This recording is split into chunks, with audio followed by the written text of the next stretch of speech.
دلوقتي هناخد يا اولاد حلقه جديده عن مهاره السكيلز اللي احنا كل الناس بتقول عندنا مشكله في الرايتنج سكيلز.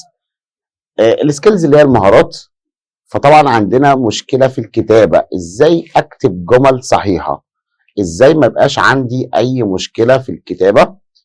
لازم نتبع بعض القواعد في الكتابه بتاعتنا. فاول حاجه لازم يبقى عندي الكابيتال ليترز، الحروف الكبيره. امتى بخلي الحروف كابيتال؟ طبعا كلنا حافظين وبنقول مع بعض، بس احنا هناخد الموضوع باحترافيه شويه، بناخد الموضوع بالتفصيل، مش هنسيب اي جزئيه ما نقولهاش. عندي اول الجمله، سواء جمله خبريه او استفهاميه او امريه. جمله استفهاميه، خبريه، امريه، يبقى اول حرف لازم يبدا بكابيتال، لازم يبدا بحرف ايه؟ كابيتال. يبقى طول ما في جمله هتبدا الاول بحرف، يبقى الحرف ده الاولاني في اي جمله لازم يكون كابيتال، مهما كانت خبريه او استفهاميه او امريه. ماي فريند، لاحظنا ماي ادي اهو الام بتبقى كابيتال. وير از ذا بوست اوفيس، يبقى في الحاله دي الدبليو بتبقى كابيتال. هاف يو فيزيتد ذا ميوزيوم، هل انت زرت المتحف؟ يبقى هنا الهاف بتبقى كابيتال. عندنا كمان give me your pen، لو دي جمله كمان، لو احنا لاحظنا ان دي جمله instructions او جمله امريه، في الحاله دي بنقول عليها بتبدا بحرف كابيتال. اوكي. في بدايه الجمله الموجوده بين علامات التنصيص في الكلام المباشر، علامات الاقتباس، دايما دي الناس بتغلط فيها، لان بيجي لنا سؤال في ثانويه عامه يقول لك انهي جمله اصح، فين ادق جمله. اوكي. فانت بتختار الجمله بناء على اللي احنا بنتكلم فيه، لان هجيب لك مثلا داخل الاقواس او داخل علامات التنصيص الام هنا سمول، فيقول لك دي جمله انت بتتخيل انها صحيحه، لكن ما دام حطينا اللي هو الكوتيشن ماركس، اوكي، علامات الاقتباس او السبيتش مارك، في الحاله دي بنعمل ايه؟ في الحاله دي بيبقى الحرف الاولاني كابيتال، بالاضافه للاتش هنا في كلمه هي بادئه بكابيتال. اسماء الاشخاص، اسماء الاشخاص، اي اسم انسان، اي اسم بلد، اي اسم دوله، اي اسم بحار، عموما كل الاسماء اللي انا قلتها دي عملت لها ذكرتها بتبدا بحرف ايه؟ كابيتال. اوكي. احمد اند عماد ار ماي فريندز، احمد وعماد بيكونوا ايه؟ بيكونوا اصدقائي، يبقى اذا هنا الايه؟ كابيتال والاي كابيتال. اوكي. اسماء القارات والدول والعواصم والعناوين زي ما احنا شايفين، يعني سعودي ارابيا is the rich country، Egypt lies in Africa، يبقى اذا لاحظنا سعودي وارابيا دول الحرف الاول كابيتال من كل كلمه. ايجيبت اللي هي مصر بلدنا الجميله، وافريكا يبقى دي في الحاله دي ايه؟ حرف الايه كابيتال. واشنطن is the capital of America. I live in 22 النصر ستريت، عادي، لاحظنا ده اهو النصر بدات بحرف كابيتال، ستريت الاس كابيتال، معادي الام كابيتال. اوكي. طبعا عندنا كمان نمبر 4 في الاختصارات، لما بنيجي نختصر كلمه او بلد او اسم حد معين او تايتل معين، في الحاله دي بيبقى الحرف الاولاني كابيتال، او الحروف هنا كلها كابيتال. لما اقول لك ذا اي ار اي اللي اختصار لكلمه ذا Arab Republic of Egypt، ذا يو اس اي، ذا United States of America، ذا كي اس اي. اوكي. يبقى دي كلها لما بنيجي نكتب اختصارات في الحاله دي بتبقى ايه؟ الجمل مختصره وبتبقى كابيتال الحروف بتاعتها. اوكي. عندي كمان نمبر 5 الضمير اي في اي مكان في الجمله. اول ما بشوف الضمير اي في اي جمله عندي بيبقى لازم بيبدا ايه؟ بيكون شكله كابيتال. she thought I'd borrowed her key but I hadn't.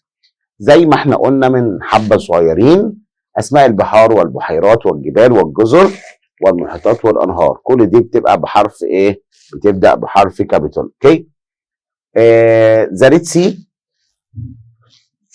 ادو، ذا ريد سي، ذا ريفر نايل، ذا باسيفيك اوشن، ذا البس، ليك فيكتوريا، كل دي بتبدا لازم بحرف ايه؟ كابيتال. اسماء اللغات، لاحظ معايا اللغات مش المواد الدراسيه. قلت ايه؟ اللغات مش المواد الدراسيه. لغه مش ماده. انجلش، فرنش، عربيك، يبقى دي كلها تعتبر لغات. لكن ساينس، ماس، كيمستري، فيزيكس والكلام ده كله ما بتبقاش بحرف ايه؟ بحرف كابيتال. يبقى احنا عرفنا الاسماء اللغات. اوكي. عمر speaks English, French, Italian and Spanish. ايام الاسبوع والشهور زي مثلا Sunday. عندنا كمان احنا في الجمله دي فرنسا قلنا اسم بلد بتبقى اف كابيتال. ماي شهر مايو، يبقى دي من ضمن الشهور وايام الاسابيع. الجنسيات ايجيبشن، امريكان، روشن. اوكي. في الحاله دي بتبدا بحرف ايه؟ بحرف كابيتال. اوكي. الاسماء العلم وهم يشير الى شخص او مكان او مؤسسه فرديه او حدث فردي. لما اقول لك ايه؟ ماي فريند حسام، ادي حسام اهو. ماشي. عندي كمان وينتر اولمبيكس، يبقى هنا دي كلها اسماء في الحاله دي بتبدا بحرف كابيتال. طيب تعال نشوف المثالين اللي قدامنا دول. يعني مثال we have asked for a meeting with the president، يبقى هنا president بدأ ببي كابيتال. اوكي. طيب لما نيجي نقول ايه؟ I would like to be the president of a big company. هنا president الأولى اسم علم، أما الثانية معناها مدير وليست اسم علم. يبقى هنا على حسب، لو هنا ده اسم يا president، سوري president هنا يبقى ده اسم، في الحالة دي هتبقى البي كابيتال. لكن president دي اسم ايه؟ اسم علم، ما بتكونش اسم ايه؟ يعني مش اسم حد، يعني تبقى ايه؟ زي شغلانه او وظيفه. اوكي. عندي كمان اسماء الفترات التاريخيه المميزه. يعني لما اقول لك Britain was the first country to profit from industrial revolution، الثوره الصناعيه. ادي الكلمتين دول. industrial revolution دي فتره زمنيه كانت موجوده ومميزه جدا، اكيد سمعنا عنها. في الحاله دي industrial revolution، يبقى في الحاله دي بتبقى كل واحده تبدا بحرف كابيتال. الالقاب التي بعدها اسم شخص، بقول لك دكتور، مستر، مس، سير. اوكي. يبقى كل دي ما دام بختصر يبقى في الحاله دي هتبدا الايه؟ اول كلمه بحرف كابيتال، زي دكتور زي ما احنا قلنا، زي سير، زي مس، زي مستر، وهكذا. اسماء الاعياد والايام المقدسه، يعني ايه الكلام ده؟ during رمضان، رمضان شهر مبارك طبعا، فعشان كده بنبدا بار كابيتال. ادي اهو the children greatly enjoy Halloween. العديد من المصطلحات الدينيه بما في ذلك اسماء الاديان واتباعها واسماء الكتب المقدسه، ده كله لازم يبدا بحرف كابيتال. اوكي يا شباب. يبقى the prophet was born in مكه. the Lord is my shepherd، يبقى دي كلها لازم تبدا بحرف كابيتال. اسماء الكتب والافلام والمسرحيات والصحف والمجلات، طبعا هنبعت للناس الداتا دي او هنبعت البي دي اف ده عشان الناس تبقى عارفه الكلام ده وتذاكره كويس معانا. اسماء الكتب والافلام، اسماء الكتب والافلام والمسرحيات والصحف والمجلات. لما نيجي نقول ايه؟ I was terrified by the monster، يبقى واضح كده هنا ايه؟ the monster ده اسم، لو في اسم كتاب او اسم فيلم يبقى في الحاله دي بيبقى لازم بيبدا بحرف كابيتال. I like the times، يبقى دي اسم جريده، يبقى في الحاله دي هنبدا بكل كلمه فيها بحروف كابيتال. اسماء الماركات مثل ماركه الموبايل والسيارات، لما اقول لك سامسونج، تي في، اوكي، يبقى في الحاله دي ايفون، يبقى لازم يبدا بحرف كابيتال. اوكي. يبقى الاسماء الماركات، او لما اجي اقول لك بي ام دبليو، مثلا مرسيدس، يبقى دي كلها لازم تبدا بحرف كابيتال. كتابه الارقام الرومانيه، لما نيجي نقول لك شابتر 5 بنقول عليها طبعا الفايف بتبقى معموله برمز في الارقام الرومانيه. in the prisoner of Zenda is very long. طيب تعالى بقى نشوف بقى فصول السنه. لا بتبدا عادي، ما بتبقاش فيها حرف كابيتال. فصول السنه. اوكي. طيب المواد الدراسيه زي ما احنا لسه قايلين ما بتبداش بحرف كابيتال، بس اللغات بس اللي بتبدا بحرف كابيتال زي انجلش، عربيك، وهكذا. I am doing A levels in history, geography and English. English بس هنا اللي بدأت بحرف ايه؟ بحرف كابيتال. لو انتهت الجملة بسؤال وأوردنا كتابة جملة أخرى تبع نفس الترقيم من حيث البداية بحرف كابيتال زي ما احنا قلنا. Where were you yesterday؟ أنت كنت فين امبارح؟ My father wanted to speak to you. بابايا كان عايز يتكلم معاك. واضح دي جملة ودي جملة. في الحالة دي بتبدأ الجملة الثانية بحرف كابيتال. طيب يمكن إيه؟ إبراز أي كلمة وكتابتها بحرف كابيتال للتأكيد على أهميتها. لما أجي أقول لك مثال كلمة أنا عايز أحسسك إن أنت لازم تقراها. بص لها كويس. اوكي؟ يبقى لازم بنكتبها كلها بحرف ايه؟ كابيتال. We can't accuse him because there is no evidence. مفيش دليل. في الحالة دي يبقى كتبنا no evidence كلها بحروف كابيتال عشان نعرفك ان هي جملة مهمة. طيب تاني حاجة يبقى احنا عرفنا دلوقتي الكابيتال ليتر أول حاجة نراعيها في كتابة الجمل أو في الايه؟ في السكيلز بتاعت الإنجليش. تاني موضوع او تاني حاجة لازم نهتم بيها الكما. الكما اللي هي ايه؟ الفاصلة اللي هي بنكتبها من تحت. خلي بالنا في فرق في فاصلة عليا وفي فاصلة سفلى. فاصلة السفلى اللي هي الكما. اوكي؟ اللي هي ايه؟ الكما. لكن الفاصلة العليا اللي ناخدها بعد حبة اسمها الابوستروفي. اسمها الابوستروفي وليست الابوستروف. ابوستروفي. تاني ابوستروفي مش ابوستروف. تعال نشوف الكما اللي هي الفاصلة السفلى. اوكي؟ دي لما بنيجي نكلم حد نركز في الحتة اللي جاية دي. انا بقول لك can you help me محمد؟ ممكن تساعدني يا محمد؟ هنا محمد انا بنادي عليه او حد انا بكلمه. في الحالة دي بيبقى قبلها كما. قبلها ايه؟ كما. لكن لو انا ناديت قلت محمد can you help me يبقى في الحالة دي بعدها الكما. يبقى لو في عندك اسم انت بتتكلم معاه بتخاطبه في الحاله دي لو جه في الاول يبقى بعده الكما. لو جه في الاخر يبقى قبله ايه؟ قبله الكما. اوكي؟ فصل جملتين كاملتين. لما نيجي جمله وجمله مع بعضهم بنربط الجملتين. بدل ما احنا هنكتب جمله ونحط فول ستوب والجمله الثانيه فول ستوب والجمله الثالثه فول ستوب. خلاص انا كتبت الجمله الاولى كما واكتب الجمله الثانيه. يبقى انا بعرف ان الجملتين دول يعني دي منتهيه ودي منتهيه. Okay, we went to school and then to the stadium. احنا رحنا المدرسة بعد كده رحنا الايه؟ الاستاد. لما نيجي نفصل عناصر بين الجملة او في الجملة نفسها. يعني انا عايز اقول لك انا اشتريت جاكيت واشتريت. بنستخدم مين؟ اور او اند. اوكي؟ لما نيجي نفصل عناصر الجملة داخل ايه؟ داخل الجملة. لما بتكون هناك كلمات او عبارات او جمل مرتبطة بكلمة اور او اند. في الحالة دي ممكن نستخدم مكانها الكما. ده اهو سارة wanted the black green and blue dress. في الحالة دي أنا قلت black بعد كده كما green كما and. يبقى and هنا بنستخدمها إيه؟ قبل الكلمة الأخيرة بس. قبل الكلمة الأخيرة بس. أوكي؟ في ناس بتتلخبط في الامتحان ممكن يجيبها لك إزاي؟ سارة wanted the black كما green كما and كما. طبعا لا and ما بتحطش بعدها كما بيبقى ايه؟ and والحاجه الاخيره اللي احنا بنتكلم عنها ادي اهو كمان. Arabic is spoken in Egypt كما ليبيا الجيريا تونيجيا and موروكو. في الحاله دي قلنا بنستخدم معاها الكما. اخر حاجه بنحط كلمه ايه؟ and. اوكي؟ You can fly to Pompeii via Moscow via Athens or via Cairo. اوكي؟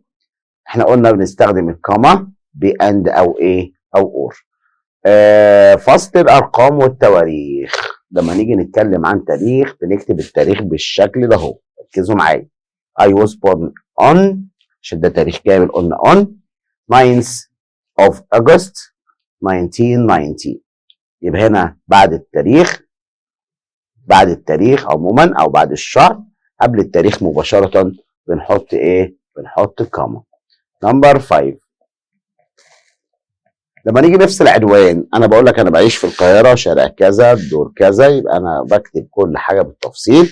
بحط بعد كل حاجه بتبقى ايه؟ كما. I live in Cairo كما Egypt. اوكي؟ كمان لما نيجي نخاطب حد احنا لسه قايلينها من حبه كمان.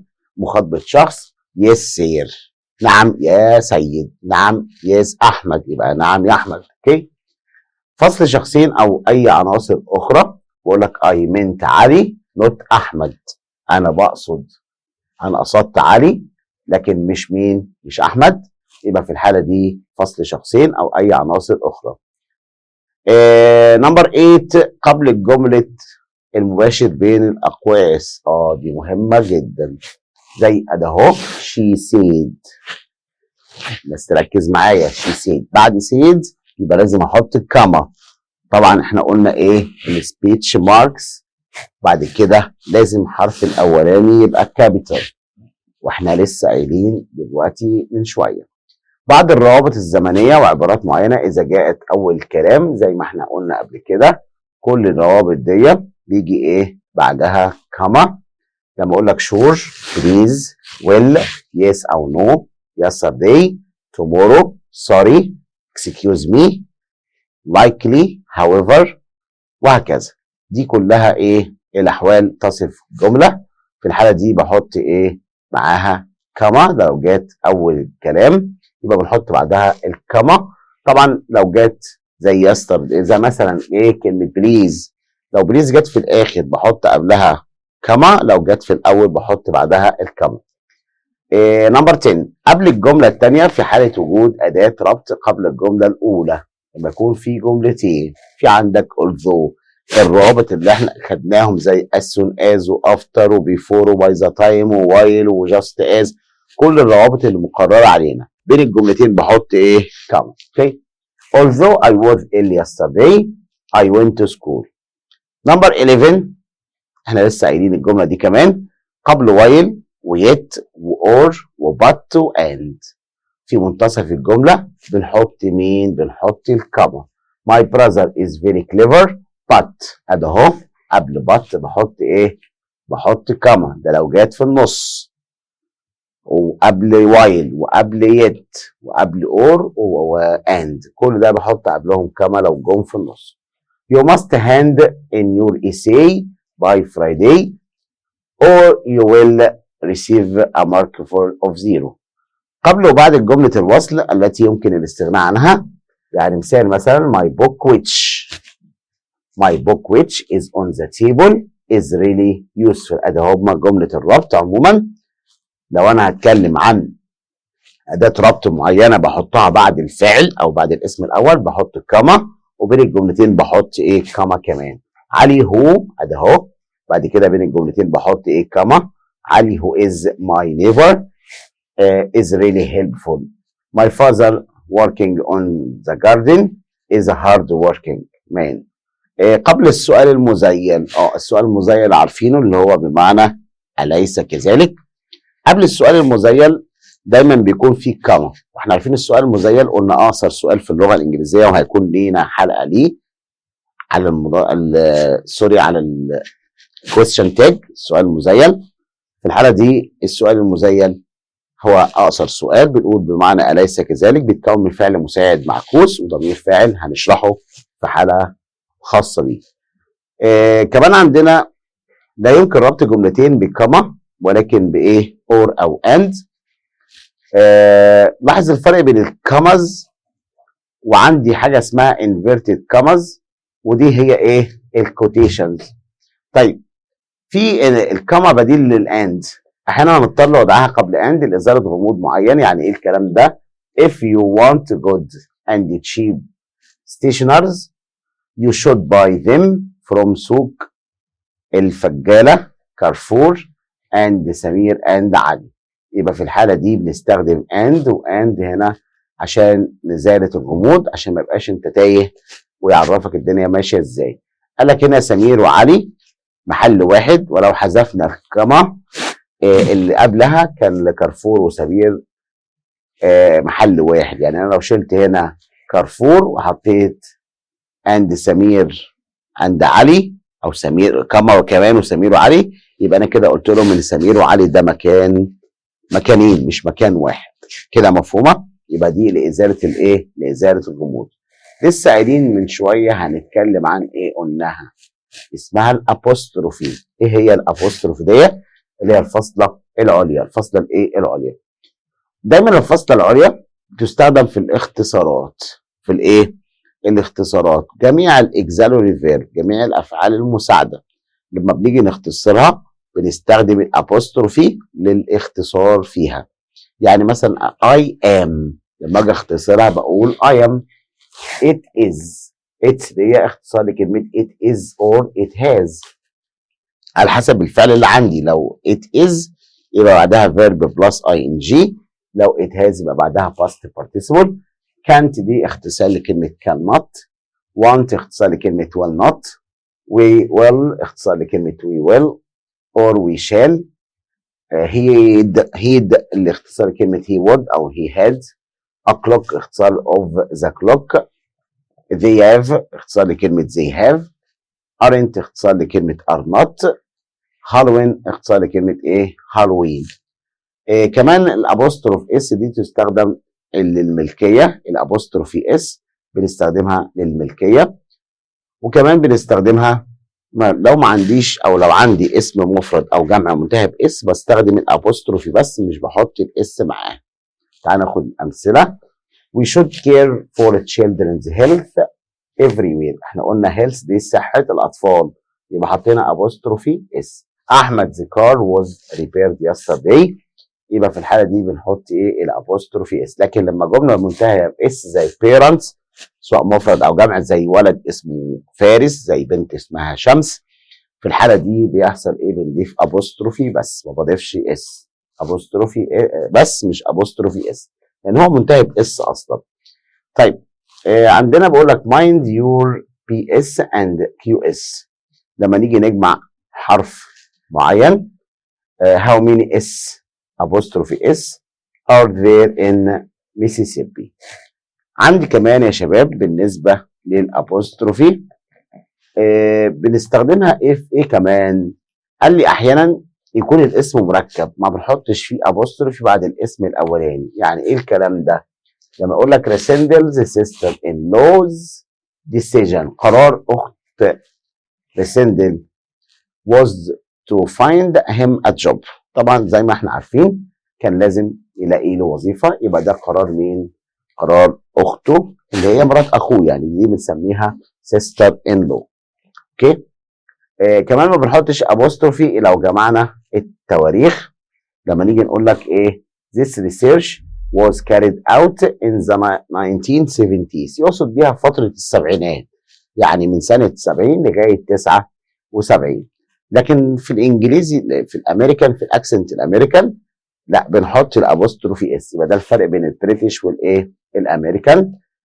كمان ما بنحطش ابوستروف عند جمع الاسماء الاعلام. لما بنيجي نجمع اسم ما ينفعش اضيف له ابوستروفي. when I went to London I stayed with Johns. There were 4 Steves and 3 Jories in my class when I was studying abroad. في عندي بعد كده نمبر 4. يبقى احنا خدنا مين ومين؟ الكابيتال، خدنا الكاما، خدنا الابوستروفي. هناخد دلوقتي الايه؟ الكولون. الكولون اللي احنا زي ما احنا شايفينها نقطتين فوق بعض كده. طيب الكولون دي بنستخدمها يا شباب، اولا بنستخدمها لبيان ان شيء حاجه قادمه، حاجه هوضحها لك، حاجه هبين لك اهميتها. اوكي. هاكد لك معلومه، هفسر لك جمله، يبقى بنستخدم الايه؟ بنستخدم الكولون. تمام. يبقى بنستخدمها لبيان ان شيئا ما او كلاما قادما. انا هحكي حاجه يعني انتظرني. اول ما اقول لك كولون دي انت ايه ده خلصت كده ولا إيه؟ لا ده انا لسه هقول، انت لسه ما فهمش انا عايز اقول لك ايه. ده انا لسه هبدا هتكلم واوضح وافسر واكد وابين لك كل حاجه ان شاء الله. يعني ايه الكلام ده؟ يعني مثلا he was planning to study 4 subjects. اهو هو بدأ يخطط يدرس 4 مواد. 4 مواد. انا مش عارف ايه هما. هحط الكولون. يبقى انا ده كده هعمل ايه؟ هقول لك ايه هي ال4 مواد، هشرح لك ايه هي. politics, philosophy, sociology and economics. طبعا كمان بنستخدم اللي هي الكولون لما بنيجي نشرح الجمله الثانيه. الجمله الثانيه بتشرح الجمله الاولى. يعني انا بقول لك معلومه واستنى كده هقول لك يعني ايه الكلام اللي انا اقوله، فبعمل ايه؟ الكولون. يبقى عرفنا اول حاجه بنستخدمها عشان تعرفك قائمة حاجة معينة أو شرح حاجات معينة. تاني حاجة بتعمل إيه؟ بتشرح لك الجملة التانية. I didn't have time to get changed. أنا ما عنديش وقت للتغيير. أوكي؟ يبقى في الحالة دي ليه أنت ما عندكش وقت تغير؟ I was already late. أنا فعلا متأخر، فلأ. يبقى إذا هنا أنا بشرح لك الإيه؟ الجملة الأولى باستخدام الكولون، بحط إيه؟ قبل الجملة الثانية عشان أوضح لك إيه اللي أنا بعمله في الجملة الأولى. للتأكيد عشان أكد لك معلومة معينة. There was one thing she loved more than any other, her dog. أنا بأكد لك هي في حاجة واحدة بس هي بتحبها أكتر من أي حاجة. إيه هي؟ ترى إحنا كلنا هنبقى شغوفين نسمع إيه الحاجة اللي بتحبها أكتر من أي حاجة. طلع في الآخر الكلب بتاعها. أوكي؟ لبيان النسب أنا عايز أقول لك ده هياخد ربع هياخد نص وكده، يبقى بحط الكولون ما بين الرقمين. The ratio to colon 4 is equivalent to the ratio 1 colon 2. يبقى إذا ما احنا قلنا هنا 1 colon 2، يبقى إذا هنا بقول لك النسبة دي من 2 ل 4 هي نفس النسبة من 1 ل 2. كمان the train leaves at 4:30. يبقى في الحالة دي لتوضيح الوقت بستخدم الايه؟ بستخدم الكولون. في عندنا بقى السيمي كولون. ايه هي السيمي كولون؟ اللي هي الفاصلة المنقوطة، بيبقى في تحت كده زي الكما وفي فوقها نقطة، دي بنسميها سيمي كولون. دي شبه الكما بس اقوى شوية منها، اقوى من الكما شوية. دي بتعرفك ان العلاقة قوية بين الجملة الاولى والجملة الثانية او الجملة اللي انا هقول لك عليهم. لا، في علاقة قوية. اسمع وشوف العلاقة بين الجملة الاولى والجملة الثانية. It was raining. الدنيا كانت بتمطر. طب وبعدين ايه اللي حصل؟ ايه النتيجة؟ ايه اللي انت هتقوله؟ ايه اللي انت عايز تفصله اكتر؟ يبقى the game was cancelled. المباراة او اللعبة اتكنسلت. يبقى ده عرفنا ان السيمي كولون دي اقوى من الايه؟ من الكولون، اقوى من الكاما، سوري. اوكي؟ بيكون بينهم علاقة قوية بين الجملتين، فهو بيوضحها لي. عندي نمبر 6 اللي هي حاجة اسمها الداش، الشرطة. وفي عندنا حاجة اسمها ان داش وام داش. تاني، ان داش يعني شرطة صغيرة، شرطة قصيرة او شرطة صغيرة. لكن الام داش دي الشرطة الطويلة حبتين. هو في فرق بينهم؟ اكيد في فرق بينهم. تعال نعرف كل واحدة اللي استخدامها في ايه. اول حاجة هنشوف الايه؟ الهايفن اللي احنا بنقول عليها ايه؟ الان داش، او اللي احنا بنقول عليها شبه الهايفن كده. دي بتعمل ايه؟ بس اطول من الهايفن سنه. الهايفن بتبقى شرطه اقصر من الايه؟ من الان داش. للاشاره الى نطاق معين او مده. انا عايز اقول لك ان انا مثلا هاجي من 5 ل 7. اوكي؟ يبقى بعمل ايه؟ الان داش. او مثلا لما اجي اقول لك 1990 to 2002، يبقى في الحاله دي انا بقول لك الفتره دي او نطاق معين. اسيوط كايرو ستيشن، يعني من اسيوط لمحطه القاهره. يبقى انا عملت ايه؟ الان داش. دي تعتبر زي ايه؟ شبه الهايفن. عندي بقى الايه؟ الام داش بقى الشرطه الطويله. ايه يا ترى الشرطه الطويله؟ ادي هي. دي اطول من الشرطه القصيره، بنستخدمها بدل من الفاصله او الاقواس. يبقى هي ليها بتساوي فاصله ممكن زي الكما، زي الاقواس او النقطتين لتعزيز امكانيه القراءه او التاكيد على خاتمه الجمله. يعني ايه الكلام ده؟ لما اقول لك she gave him her answer. no، هي قالت ادتني الاجابه من الاخر. لا. يبقى اذا هنا بتعمل ايه؟ بتعزز لي الموقف او بتعرفني، بتقول لي ايه المطلوب ايه معانا في الاجابه. كمان بنستخدم الداشز. نمبر 3 او ثالث استخدام للداش، ممكن نستخدم الداشز دي محل الكامز، محل الكاما اللي هي الفاصله السفلى.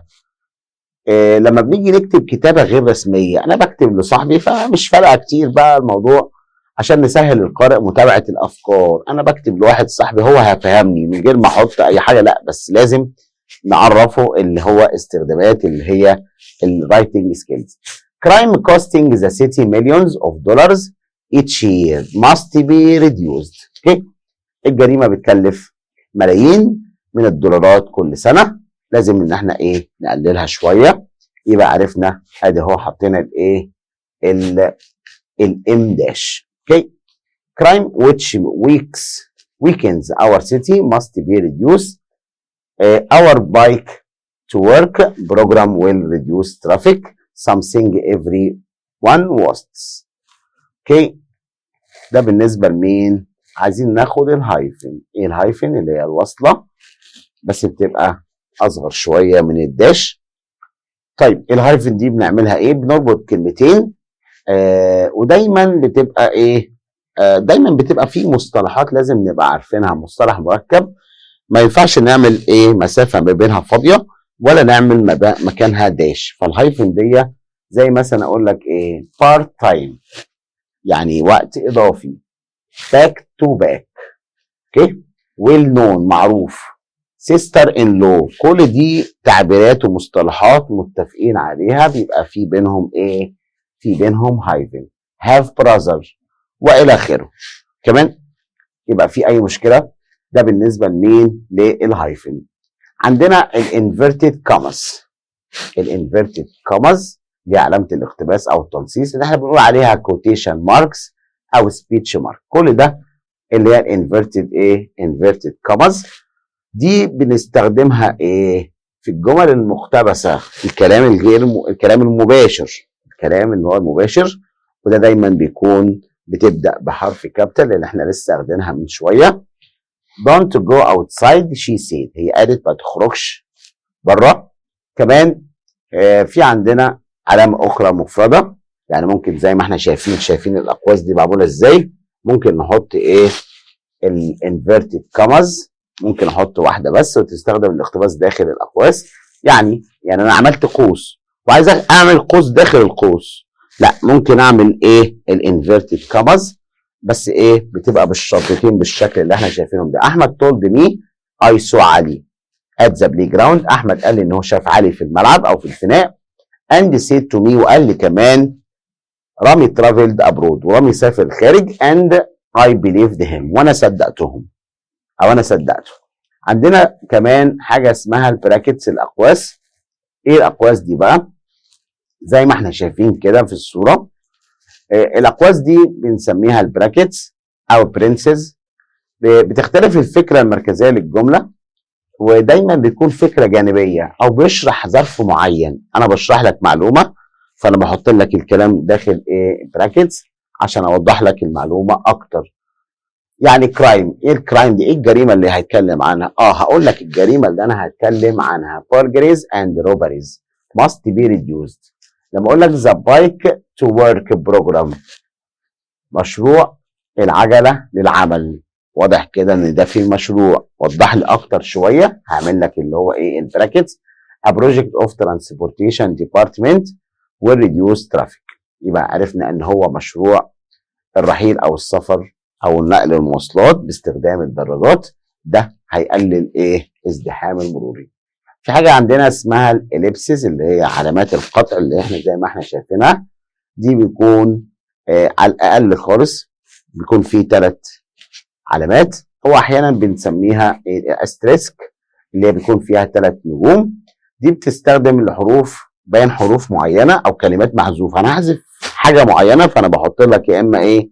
3 نقط كده، ماشي، او بحط لك 3 نجوم عشان بعرفك ان ده يعني عديها. زي ما احنا بنقول ايه؟ مش ضروري اقول الكلمه دي او كلمه مش ضروريه، فعشان كده انا مش حابب ان انا اكمل. اهو she began to count 1 2 3 4. خلاص فانا عارف ان انت هتقول ايه، يعني هتكمل 1 2 3 4 5 until she got to 10 لغايه اما يوصل ل 10. فبدل ما اكتب 1 2 3 4 5 6 7 8 يبقى انا عايز ايه؟ هعبي الورقه كتابه. لكن انا ايه؟ قلت حطيت اللي هي ايه؟ الاليبسز. then went to find him.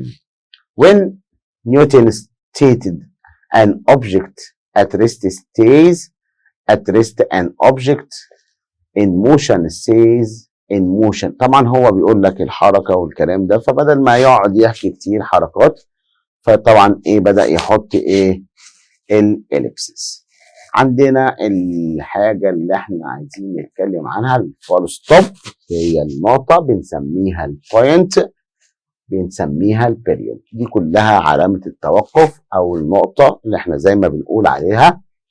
دي دايما في آخر الجملة الخبرية، آخر الجملة الخبرية وآخر الجملة الأمرية وبعد الاختصارات. آخر جملة أمرية، آخر جملة خبرية، بعد الاختصارات.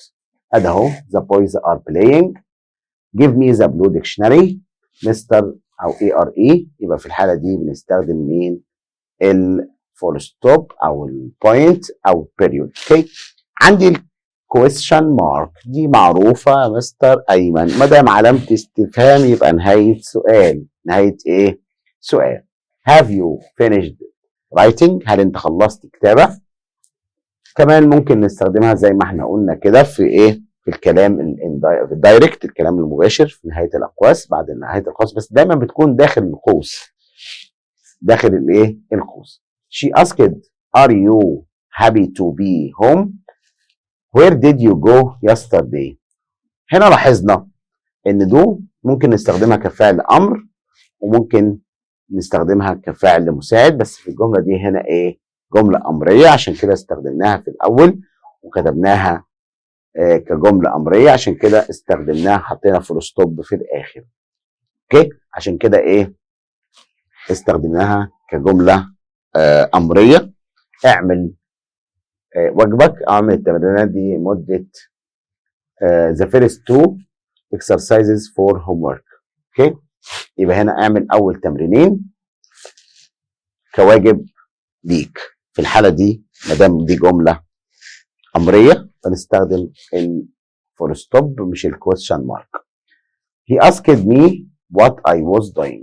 هو سألني عما أفعل. هنا مش كلام، مش سؤال، هو بيقول لك أنا سألني هعمل إيه، مش لكن هو موجه لي السؤال، فعشان كده ما حطيناش فيها علامة إيه؟ question mark. نمبر 13 هنتكلم عن الاكسكليميشن مارك أو اللي هي البوينت اللي هي بنسميها علامة التعجب، ودي بنقولها في أي حاجة فيها دهشة، فيها استغراب، فيها سربرايز، فيها مفاجأة، يبقى بنستخدم الكوتيشن مارك اللي هي الاكسكليميشن مارك، سوري، اللي هي بالشكل ده اهو. اوكي، اللي هي الاكسكليميشن مارك. بنستخدم علامات التعجب بعد العبارات او الجمل التي تعبر عن عاطفه او رغبه مفاجئه. زي ايه؟ why are you staring at me؟ انت بتقول لي ايه؟ هابي بيرثداي احمد. هابي بيرثداي احمد، عيد ميلاد سعيد يا احمد. what a cute puppy. how fast you run.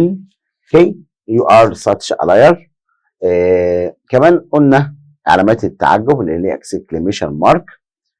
لما بنيجي نبدا بكلمه استفهام في بعض حالاته في فرق بينه وبين الاستفهام. يعني هنا مثلا اقول لك what a wonderful pyramid، يا له من هرم رائع، يبقى انا استخدمت، لكن انا ما سالتكش ايه هو الهرم الرائع، يبقى ده بنحط ايه في الحاله الثانيه. لو سؤال بنحط question mark، لكن هنا بنحط الاكسكليميشن مارك.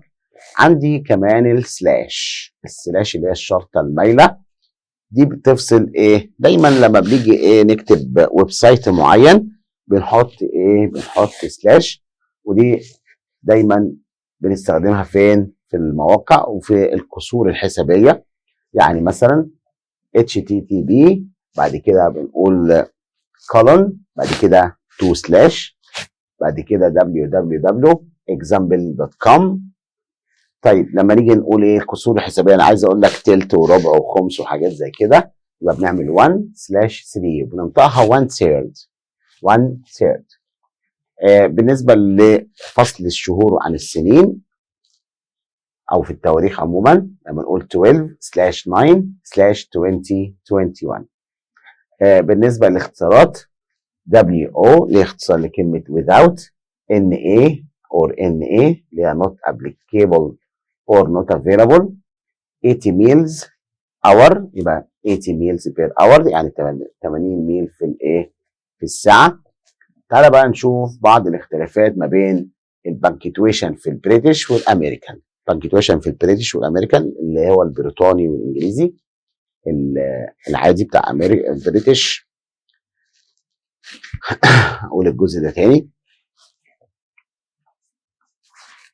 تعال كمان هنا نشوف الاختلاف ما بين البانكتويشن ان بريتش اند امريكان انجلش. نشوف الفرق بين اللهجتين الامريكان والبريتش. بالنسبه هنا البانكتويشن ده السيمبل بتاعنا بيقولوا عليه فول ستوب، لكن امريكان بيقولوا عليه بيريود. اوكي، احنا لسه كنا بنوضح الاثنين دلوقتي من حبه. دي اسمها ان اكسكليميشن مارك، ماشي، علامه تعجب. دي بيقول عليها ان اكسكليميشن بوينت، نقطه تعجب. اوكي، يبقى عرفنا الفرق بين ده وده. ده هنا اسمه براكت، ده اسمه برنسس. هنا عندنا حاجه اسمها سكوير براكتس، اوكي، لكن ده اسمه براكتس، اسمه اقواس بس. لكن عندنا هنا في الانجليش البريتش بنسميه اقواس مربعه. اوكي. تايم هنا في الوقت بالنسبه لنا هنا بنسميه 11.30، ده في البريتش، لكن هنا بنعمل ايه عليها كولون. التايتلز بالنسبه للالقاب مستر ومس اور مسز بنحط بعدها كاما، لكن هنا بنحط ايه بعدها فول ستوب. الكوتيشن ماشي، I can't go out tomorrow John sighed because as my dad said. يبقى احنا هنا في اختلاف ما بين الامريكان والبريتش. احنا كطلبه ثانويه عامه يهمنا، لان احنا بناخد او الدراسه بتاعتنا بالنسبه لنا يهمنا جدا ان احنا نعرف الفرق بين البريتش والامريكان، واحنا دراستنا كطلبه ثانويه عامه كبريتش انجلش. اتمنى نكون في الجزئيه دي قدرنا نوصل للحاجات اللي انت كنت بتقع فيها، نحاول نقاومها ان شاء الله ونعيد تاني الحاجات دي ومذاكرتنا. اتمنى نكون الحلقه نالت اعجابكم، متمنيا لكم النجاح والتفوق الدائم، والسلام عليكم ورحمه الله وبركاته.